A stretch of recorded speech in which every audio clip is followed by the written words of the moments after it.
प्रिय दोस्तों नमस्कार।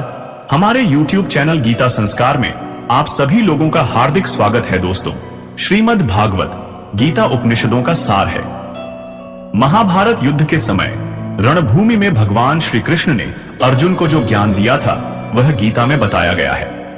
गीता में ऐसी बहुत सी बातें हैं जो मनुष्य को जीवन की कई कठिनाइयों को आसान बनाती है। इतना ही नहीं, गीता पढ़ने पर मनुष्य को बहुत सी नई जानकारियां भी मिलती हैं। साथ ही हर अध्याय के नियमित पाठ का अपना लाभ और महत्व है। श्रीमद् भागवत गीता में भगवान कृष्ण के उन उपदेशों का वर्णन है जो उन्होंने महाभारत युद्ध के दौरान अर्जुन को दिए थे। श्री कृष्ण के उपदेश मनुष्य को कर्म व धर्म के सच्चे ज्ञान से अवगत कराते हैं। गीता सबसे प्रभावशाली ग्रंथ है।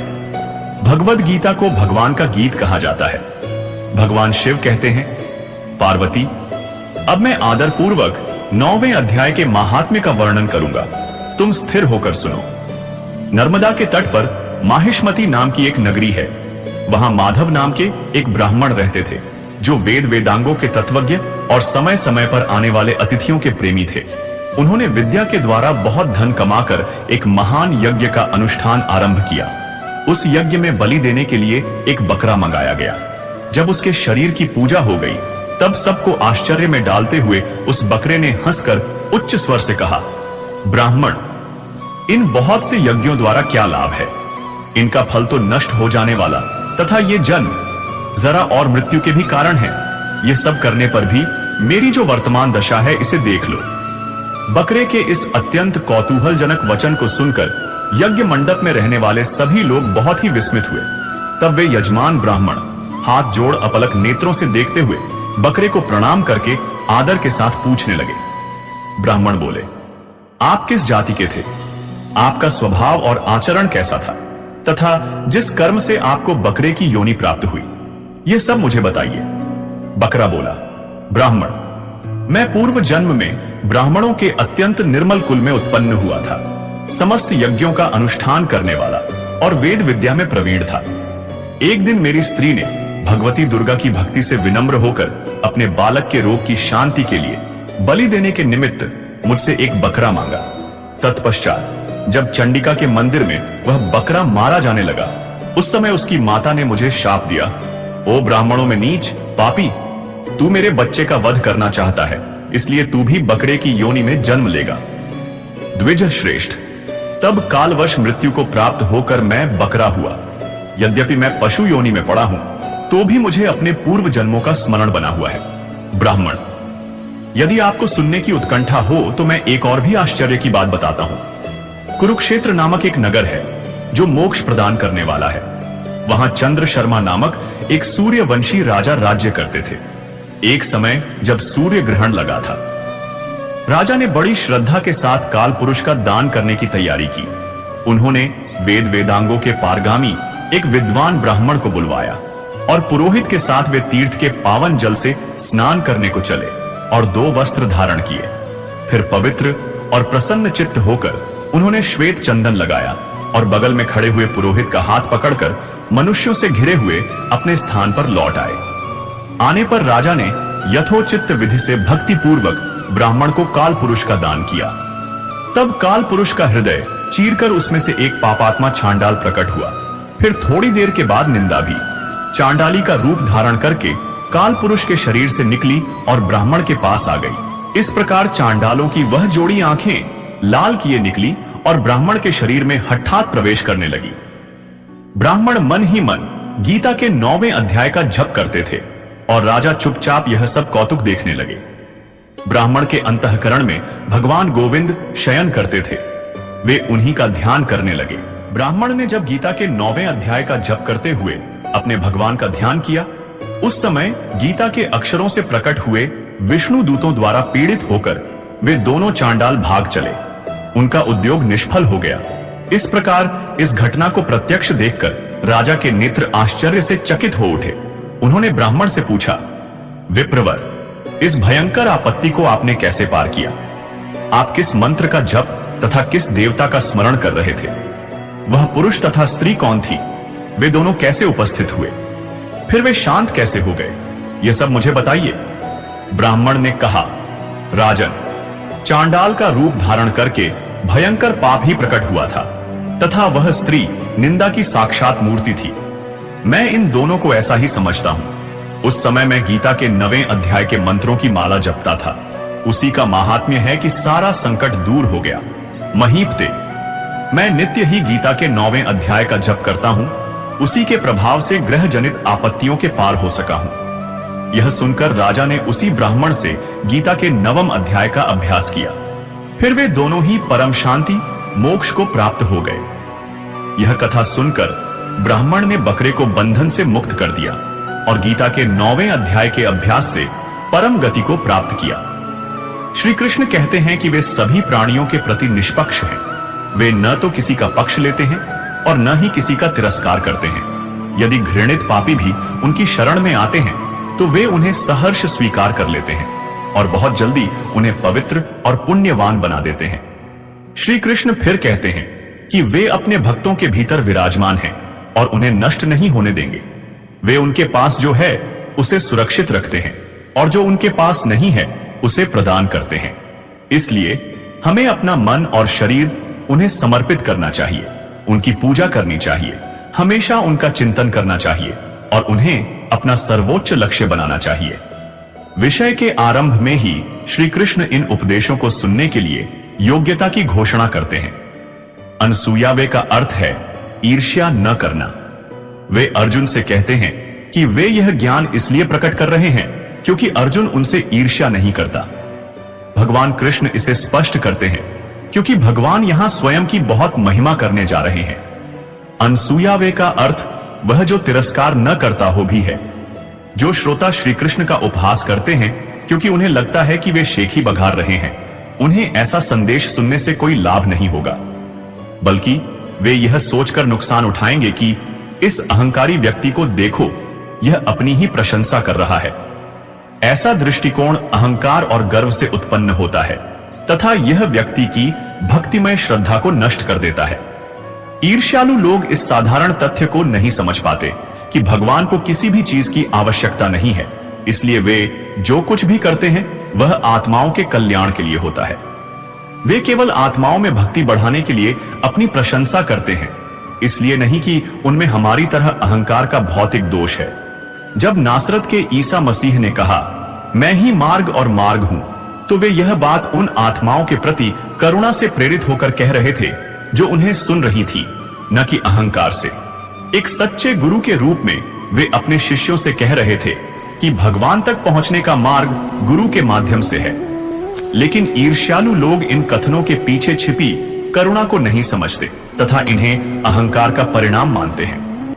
चूंकि अर्जुन उदार है तथा ईर्ष्या के दोष से मुक्त है, इसलिए वह उस गहन ज्ञान के लिए सर्वथा योग्य है जिसे श्री कृष्ण इस अध्याय में प्रकट करने जा रहे हैं। दूसरे अध्याय में श्री कृष्ण ने आत्मा को शरीर से अलग और विशिष्ट इकाई के रूप में समझाया है। यही गुह्य या गुप्त ज्ञान है। 7वें और 8वें अध्याय में उन्होंने अपनी शक्तियों का ज्ञान समझाया है जो गुह्यतर या अधिक गुप्त है, तथा 9वें और उसके बाद के अध्यायों में वे अपनी शुद्ध भक्ति का ज्ञान प्रकट करेंगे जो गुह्यतम या सबसे गुप्त है। यह ज्ञान विज्ञानों का राजा है और सभी रहस्यों में सबसे गहन है। जो इसे सुनता है उसे यह पवित्र कर देता है। यह प्रत्यक्ष रूप से प्राप्त करने योग्य है, धर्म के अनुरूप है, अभ्यास में आसान है तथा प्रभाव में चिरस्थायी है। राजा का अर्थ है राजा। श्री कृष्ण रूपक राजा का प्रयोग उस ज्ञान की सर्वोच्च स्थिति पर जोर देने के लिए करते हैं जिसे वे प्रकट करने जा रहे हैं। विद्या का अर्थ है विज्ञान। वे अपनी शिक्षाओं को पंथ, धर्म, सिद्धांत या विश्वास के रूप में संदर्भित नहीं करते हैं। वे घोषणा करते हैं कि वे अर्जुन को जो बताने जा रहे हैं वह विज्ञानों का राजा है। गुह्य का अर्थ है रहस्य। यह ज्ञान सर्वोच्च रहस्य भी है। चूंकि प्रेम केवल तभी संभव है जब कोई विकल्प हो, इसलिए ईश्वर जानबूझकर खुद को प्रत्यक्ष अनुभूति से छिपाता है, जिससे आत्मा को उससे प्रेम करने या न करने का विकल्प चुनने की स्वतंत्रता मिलती है। एक मशीन प्रेम नहीं कर सकती क्योंकि उसमें कोई विकल्प नहीं होता। ईश्वर चाहता है कि हम उससे प्रेम करें और इसलिए वह हमें उसे चुनने या न चुनने का विकल्प देता है जैसा हम चाहें। वह हमें केवल इस बात से अवगत कराता है कि हम जो भी रास्ता चुनते हैं उसके क्या परिणाम होंगे, और फिर यह हम पर छोड़ देता है कि हम किस मार्ग पर चलना चाहते हैं। पवित्रम का अर्थ है शुद्ध। भक्ति का ज्ञान परम शुद्ध है, क्योंकि यह क्षुद्र स्वार्थ से अछूता है। यह परमेश्वर के लिए दिव्य प्रेम की वेदी पर आत्म बलिदान की प्रेरणा देता है। भक्ति पाप, बीज और अविद्या को नष्ट करके भक्त को शुद्ध करती है। पाप व्यक्ति के अनंत जन्मों के पिछले पापों का भंडार है। भक्ति उन्हें जला देती है, जैसे आग भूसे के बंडल को जला देती है। बीज हृदय की अशुद्धियों को संदर्भित करता है, जो पापपूर्ण गतिविधियों के बीज हैं। यदि बीज मौजूद हैं, तो पिछले पापों के परिणामों को नष्ट करना पर्याप्त नहीं होगा, क्योंकि पाप की प्रवृत्ति हृदय में बनी रहेगी और व्यक्ति फिर से पाप करेगा। भक्ति हृदय को शुद्ध करती है और पाप के बीज, जो वासना, क्रोध और लोभ हैं, को नष्ट करती है। हालांकि बीजों का विनाश भी पर्याप्त नहीं है। हृदय के अशुद्ध होने का कारण अविद्या, अज्ञान है, जिसके कारण हम शरीर से पहचान करते हैं। इस गलत पहचान के कारण हम शरीर को ही आत्मा समझते हैं और इसलिए शारीरिक इच्छाएं पैदा करते हैं, यह सोचकर कि वे आत्मा को खुशी देंगी। ऐसी भौतिक इच्छाओं की पूर्ति से वासना, क्रोध, लोभ और हृदय की अन्य सभी अशुद्धियां पैदा होती हैं। जब तक अज्ञान बना रहता है, तब तक हृदय शुद्ध होने पर भी वह फिर से अशुद्ध हो जाएगा। भक्ति से अंततः आत्मा और ईश्वर का वास्तविक ज्ञान प्राप्त होता है, जो बदले में भौतिक अस्तित्व के अज्ञान को नष्ट कर देता है।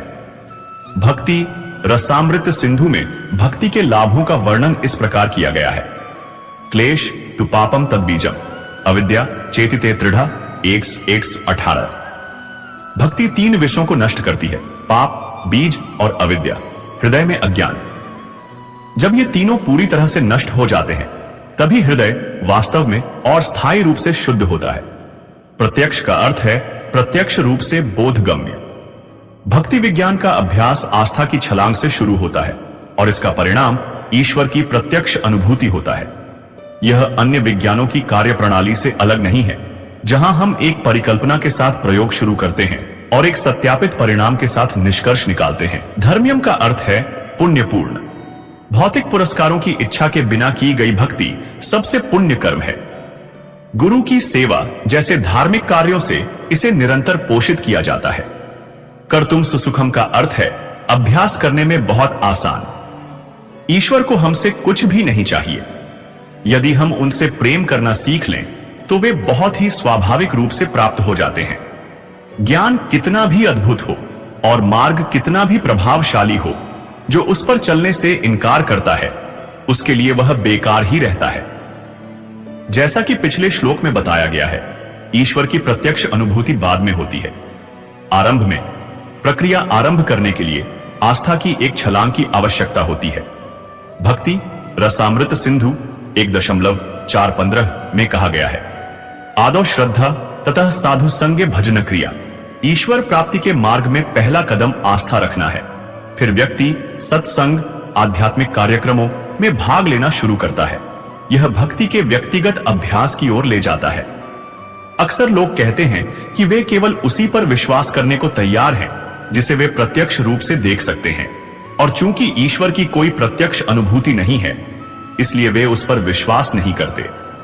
हालांकि सच्चाई यह है कि हम दुनिया में बहुत सी चीजों पर विश्वास करते हैं बिना उनके प्रत्यक्ष अनुभव के।